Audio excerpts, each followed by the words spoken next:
So let's talk about the need to develop a risk scorecard.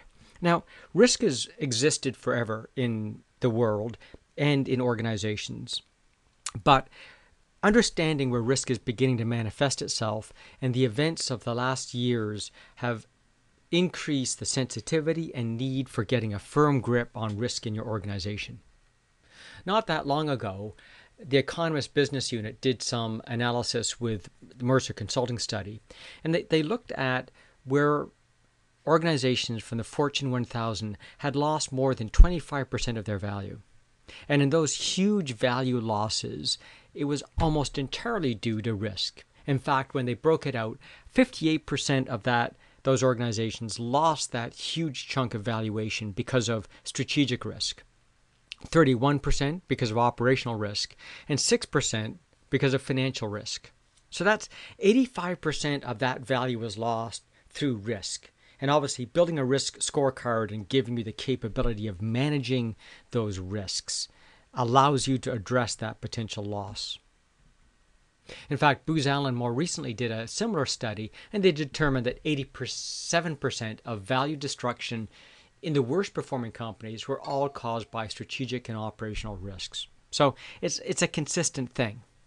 In fact, a few years ago, Ernst & Young created an ongoing business report. And in 2010, they had a bit of history. And what they did is they identified the top 10 risks for organizations. And they categorized them into 4 groups: financial risks, compliance risks, operations risks, and strategic risks. Now, these 4 categories you'll see reoccurring. They're a common set of categories that analysts tend to look at risk through. And when they looked at these, they determined that there's a series of risks that occur. So things like, access to credit, regulatory and compliance issues, managing talent, cost cutting, and so forth. And many of these risks you can probably relate to as having seen in your organization. And so it's interesting to see where these cluster. But what's more interesting is if they looked at the history of these, only one of these is new. The social acceptance of risk and that corporate risk and social responsibility is a new risk which is occurring obviously because of the financial meltdown. But the other ones have been there before, and their chart takes a look at where they're increasing in sort of risk sensitivity and decreasing or staying the same. But the net is most organizations are generally dealing with the same risks over time. What does that mean? It means that at least it's not a moving target.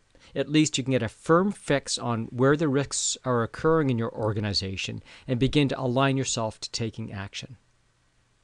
Now, most of the risk methodologies which are out there help you identify the risks. They don't help you translate those risks into action. Where exactly are they impacting your business? What processes and projects are being impacted or being improved through them? And secondly, how do you know when they're actually beginning to occur? Any of these risks are hypothetical until events occur that trigger them and cause them to occur in your organization. So the risk scorecard's job is to take this information and make it manageable by your leadership team. Now, they took the same analysis and tried to break it out by industry. The interesting message here, if we take a look at the industries across the top, is it doesn't matter what industry you're in. Every industry has some form of risk occurring in it. So the lessons we're going to be covering here are not public sector only or private sector only. They're not for any particular sector inside of our industry base or organization base. They exist everywhere. And even these typical findings vary from organization to organization.